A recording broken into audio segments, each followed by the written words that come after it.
Brandon, obviously playoff hockey calls for physicality. Do you feel like you guys have done a good job, especially maybe over these last couple of games, finding that good use of physicality, especially against the Leafs' top skilled players, but also that discipline with the aggression and making smart decisions out on the ice? Yeah, I think obviously we showed it last game. I don't know the last time we won a game without getting a penalty. So we were happy with how we played in that sense. Played a smart game. But I think anytime you get a personnel that they have, or any skilled player in this league, or any player that likes to play with the puck, you want to get in their face, play physical, make it hard on them in any way. And I thought we've been doing a good job of that. Brandon, I just want to ask about Zach Dalpe. Just a great story this year, kind of coming, getting a second shot here with you guys back in the playoffs. Just what's he meant to the room? Obviously a captain down in Charlotte, but I'm sure a guy you guys enjoy having in the room. Yeah, he enjoys every opportunity he gets. Obviously, he's experienced a lot in this league and in the AHL, but that's just a veteran guy that knows his role. Like I said, enjoys coming up and helping us, and just a great guy individually, off the ice. Whenever guys need, he's a hard worker, and then obviously he shows. He scored a big goal a couple games ago, and works extremely hard. He knows what his role is. He knows how to play, the right way, and we're lucky to have him, be in both sides and in the minors and when he gets the call up. So we enjoy his presence for sure. I know every situation is different, but when you're up 1-0, there's always game two. There's game three. Now you're up 3-0. Can you guys enjoy the moment that you're in and what's going on here without we got game 4, but can you enjoy it a little bit? Yeah, you got to enjoy it. I think that's important. Obviously, it's still a tough hand. They're a heck of a team over there. Obviously, overtimes, we got the upper hand the other night, but that could have went either way. They're all tight games. They're playing tough, but we just got to keep maintaining what we're bringing and the success that we're having right now, and we just got to continue that. Hey, Brandon, I wonder if you could describe for me Sasha Barkov's leadership style. And he certainly seems like a guy that doesn't want the media spotlight, that leads by example. But can you bring us into what he's like on a day-to-day basis, please? Yeah, I think there's other guys that can take that spotlight, but no, he's quiet. Obviously, he leads by example.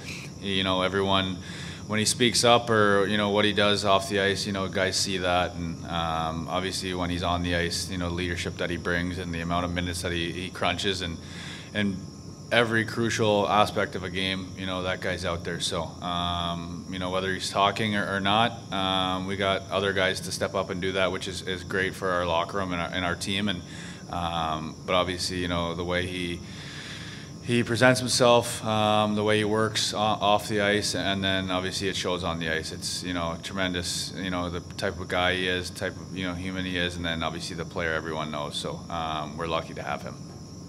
Brandon, Paul was just telling us, he's told us a little bit recently just how the players have kind of taken over the room since the game in Toronto at the end of the year when the whole bench thing happened, and how you guys have kind of taken it, whether it's on the bench, talking to each other, and just from your perspective as a player.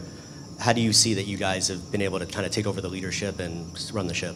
Yeah, I think at this point, you got to know, what, like I said, what brings it to your team and the success that we have. I think everyone in our locker room, when we're playing bad or we have a couple shifts off, I think obviously, Mo likes to get in there and help us out. But I think at this time of year, we know what to expect from us and each other. And I think whether it's a tight game or not, our locker room and our bench stays pretty even keel and knows next man's up, and I think that's just how we've been doing it lately. And when we need a goal, everyone's up, ready to go. We need 2 goals, everyone's up and no one's down. Or if we're up 1 or 2 goals, it's the same kind of aspect. And I think we got a lot of different personalities that can translate and help each other, and like I said, we got a good group that can help in that aspect for sure. We saw the impact that Sam Bennett made when he came into the Boston series. What impact do you guys feel he has on your team? Yeah, it's huge. I think in all aspects, it's another player that likes playoff hockey, likes to play physical, plays anyway, plays fast. Obviously, he's got the skill. He's on, the power play one, making plays, scoring big goals, and he's a huge part of our success right now. Going back to what you were kind of saying about the different personalities, I know guys in the past have talked about the way that Sasha would maybe like bring different parts of their game or personality out. Curious, you had a couple years with him as the captain here now. What has he maybe brought out of your game? And then I'm also curious, when you bring in a big personality like Tkachuk, I'm sure kind of a similar effect. Like, those two guys are such different personalities. Like, have they each brought different parts of your game and other guys' game out? Yeah, for sure. I think with Matty, just the way, obviously they both play extremely hard, and Matty brings that little bit more physicality, in your face, and I like, somewhat compare a little bit, and I like to get involved like that. So he brings that out in our locker room and our players, and obviously just the way Sash works, and like I said, off the ice he works extremely hard. Everyone sees it.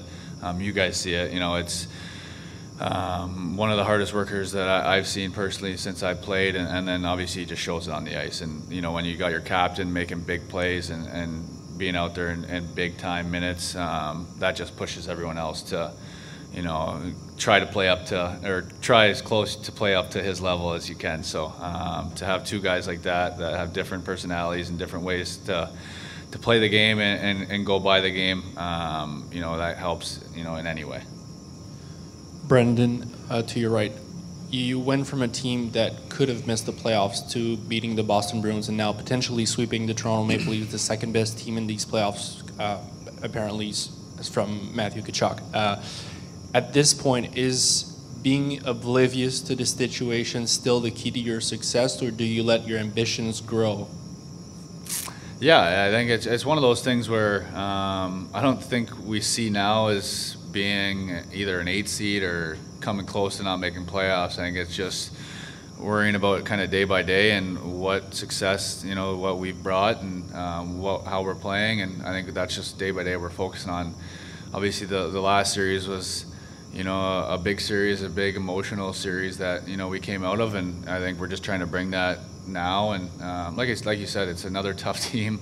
Yeah, we're up in the series, but our mentality is that Game 4 is like a 0-0 series, and we're chasing that next win. So I know they're obviously going to come extremely hard, and we're prepared for whatever comes in that aspect. But like I said, the guys in our room, we're excited for that challenge, and like I said, we just got to keep going day by day and collecting all these wins as we can.